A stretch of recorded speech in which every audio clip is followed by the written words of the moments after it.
Moi c'est Laetitia. Chaque être humain est en prise avec ses émotions. Nous ne les gérons pas tous de la même manière. Nous les vivons chacun avec notre propre vécu et nos propres habitudes. Et comme n'importe lequel d'entre nous sur Terre, tu n'y échappes pas. Tu m'énerves, c'est trop bien, je ne vais jamais y arriver. Parfois ça craque, ça vrille, ça n'en peut plus, ça souffle un bon coup. Sur fond d'émotion, ton corps te manifeste bien des choses. Mais sais-tu l'écouter?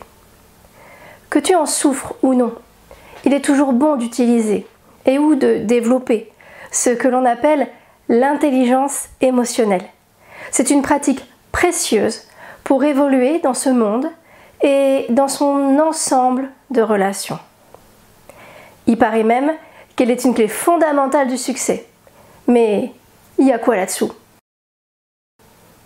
L'intelligence émotionnelle est un concept qui a été développé il n'y a pas si longtemps que cela, dès 1990 par John Mayer et Peter Salovey, deux universitaires spécialistes en psychologie. Pour que tu y vois plus clair de quoi il s'agit, sache que ce type d'intelligence correspond à un ensemble de compétences. Quand tu développes ces dernières, tu peux améliorer tes relations, que ce soit avec les autres ou avec toi-même. Et ainsi, tu améliores la façon dont tu te sens. De même que ta qualité de vie, perso et pro, tant qu'à faire. Comme tout apprentissage, son développement demande du temps, de l'attention et de la pratique. Chaque petit pas peut malgré tout déjà amener un soulagement des plus appréciables. Tu y trouves par exemple la capacité à gérer ses émotions en situation de tension. Tu as dû bien voir que certains ont plus de difficultés que d'autres pour ce qui est de les appréhender. Les colères, les tristesses, les peurs, les frustrations, les déceptions. Tu as peut-être toi-même des émotions avec lesquelles tu es à l'aise et d'autres moins. Ou des situations particulières qui te posent plus de soucis que d'autres. En couple, au travail, en solitaire, en famille, lors de situations extraordinaires. Les ruptures, les deuils, les changements divers et variés, certaines périodes. Tu peux prendre quelques instants pour faire un point sur tes capacités à gérer tes émotions et tes éventuels blocages. On en a tous, rassure-toi. Et même si on a parfois l'impression que les autres s'en sortent mieux, c'est souvent parce que l'on ne voit pas l'envers du décor.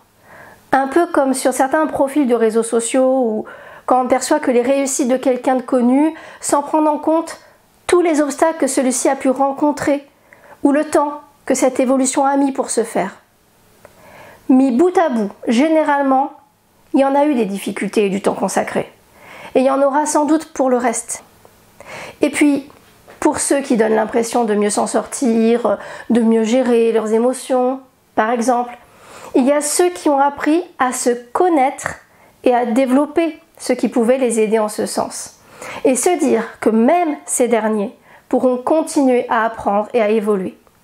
Il y a de quoi s'inspirer. C'est ça qui est intéressant aussi. Qu'est-ce que tu en penses? Ce qui nous intéressera ici, c'est toi et ce dont tu as besoin. Donc n'hésite pas à ajouter en commentaire tes questions, tes ressentis et tes compléments d'information. Tu peux aussi t'abonner pour être tenu au courant du contenu à suivre. Tout ce que je te demande, c'est de prendre soin que ce soit fait avec respect et bienveillance. C'est ça aussi l'intelligence émotionnelle. Le mot émotion aurait été construit au XIIIe siècle, d'après l'ancien français à partir du mot motion ou mouvement. Au XVe siècle, ce mot est utilisé au sens de trouble moral. Et au XVIe siècle, comme un dérivé d'émouvoir. Basé étymologiquement à partir du latin, il se compose de movere, qui signifie mouvoir, être en mouvement, et du préfixe et, qui rend compte d'un élan vers l'extérieur. C'est là aussi que c'est très intéressant. Et je t'invite à le ressentir lorsque tes émotions se réveillent en toi. Si tu as du mal avec certaines de tes émotions, que tu ressens par exemple comme très envahissantes, fais-le avec des émotions plus légères. afin que ce ne soit pas une souffrance, mais bien une découverte progressive. Il y a donc l'idée d'un mouvement vers l'extérieur, comme si toute l'énergie présente dans l'émotion t'amenait à entreprendre quelque chose, par exemple une action. Si tu veux connaître plus en détail ce que tes émotions peuvent t'amener à entreprendre, mais aussi à mieux les gérer, en réalité mieux les vivre, je te propose de suivre les prochaines capsules vidéo qui y seront consacrées. La colère, par exemple, avec toute l'intensité et la force qui y sont associées, est très intéressante à comprendre. Elle peut indiquer que tes limites ne sont pas respectées. C'est une interprétation possible et fréquente des états colériques. Mais que peux-tu en faire? Et comment ne pas te laisser submerger par elle? Dans ces cas-là, on peut avoir envie de tout casser, de partir, de pleurer, de tout ce qui permettra d'évacuer la tension qui bouillonne à l'intérieur. Assez souvent, l'être humain a tendance à vouloir l'évacuer à l'extérieur de lui, sauf certaines situations, comme une colère que l'on a appris à réprimer, en lien notamment avec des facteurs culturels, éducatifs, traumatiques, situationnels. Sous des faux airs de calme ou de non-réaction, les effets ne sont pas favorables pour l'organisme et peuvent amener des surprises ultérieures. J'y consacrerai des vidéos et du contenu complémentaire pour que tu comprennes mieux et que tu saches encore mieux faire face à toutes ces manifestations, les vivre et les évacuer. Souviens-toi de la signification étymologique que l'on a vue plus haut. L'émotion indique déjà un élan vers l'extérieur, car toute l'attention a besoin, comme je le disais, de s'évacuer en mouvement, souvent hors de nous. Tu pourras observer des cas particuliers, des façons différentes de gérer, bien sûr, des phases de repli, mais qui nécessiteraient une phase ultérieure d'évacuation généralement, comme avec les pleurs lorsque l'individu est triste. On peut aussi apprendre à l'apaiser, à évacuer par d'autres moyens. Savoir respirer peut aider par exemple. Certaines personnes y parviennent, d'autres ont la sensation de pas du tout y arriver, de cette manière en tout cas, peu ou rarement. Le florilège de solutions est en réalité multiple et chacun peut trouver ce qui lui convient. Je t'invite à faire une pause maintenant. Tu vas voir, un instant, une pause où tu vas pouvoir te souvenir quelques secondes d'un moment récent, pas trop dur, mais où l'émotion était là.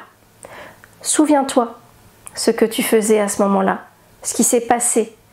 Tu te positionnes là pendant cet exercice comme témoin observateur de tout ce qui se passe à ce moment-là. Ici, là, maintenant, tout va bien. Ressens bien en ce qui te concerne cette présence, cette manifestation émotionnelle. Ainsi qu'elle monte ou non dans ton ressenti, qu'elle soit légère, plus intense ou imperceptible, selon ce qu'elle a été pour toi, pour cette situation précise en ce moment particulier. Je t'invite à te demander, une fois perçu et observé un instant, quel est ce besoin ou ces besoins qui lui sont associés et quoi en faire? Quoi en faire pour qu'il y ait un soulagement tout en rendant cela constructif? Reviens maintenant dans le ressenti de ce qui t'entoure. Si tes pieds touchent le sol, tes mains ou tes bras un support, si l'air se fait sentir sur ta peau, les sons, les odeurs, les textures, ici dans ce présent dans lequel tout peut et pourra devenir plus clair pour toi. Expire profondément quelques secondes. Tu rencontres ainsi, petit à petit, tes ressentis émotionnels, tes sensations et tes besoins profonds qui y sont associés. Tu découvres une des étapes qui te permettra de développer cette importante intelligence émotionnelle. Le chemin peut être intéressant, important également. C'est tout un art, le fruit d'apprentissage. Partagez à ce sujet. Fais à la menthe est là pour ça, et bien plus que sur la dimension émotionnelle en réalité. Tu le verras au fil de tes découvertes sur cet espace. Je te donne une idée clé sur les objectifs de cette chaîne de Fais à la menthe en général. T'aider à t'épanouir. Et pour cela, te connaître. Accepter ce qui peut l'être. Changer ce qui le nécessite. avancer dans ta direction, en toute intelligence. Ceci à ta manière. Et pour cette série de capsules, que tu puisses découvrir le monde des émotions, développer ton intelligence émotionnelle, comprendre comment cela fonctionne. C'est un des axes pour t'épanouir. Je te remercie pour ton attention. Si tu en es arrivé là, c'est qu'il y a un minimum d'intérêt, de motivation, d'objectifs. Tu vas pouvoir les faire grandir. Souviens-toi de cet exercice. Ressens ces moments où une émotion te traverse. La dernière fois, c'était quand? Agréable, moins? Ressens ce besoin d'évacuer. Comme un mouvement, une sensation qui est là en toi. Ce qui se passe, que quelque chose te dérange ou pas, écoute-toi. Surtout ne te force pas. Vas-y à ton rythme. C'est tout ce qui compte. Nous continuerons à approfondir pour que tu maîtrises cet aspect de toi encore mieux. C'est tout le bien que je te souhaite. Tu peux continuer à découvrir mes contenus sur cette chaîne. Tu as aussi mon site faitalamenthe.com pour t'accompagner si tu le désires. A plus pour une nouvelle vidéo. Prends bien soin de toi. Ok, là on reprend et on remet tout ça correctement. Voilà. Bon là on y est. Alors, pas trop mal.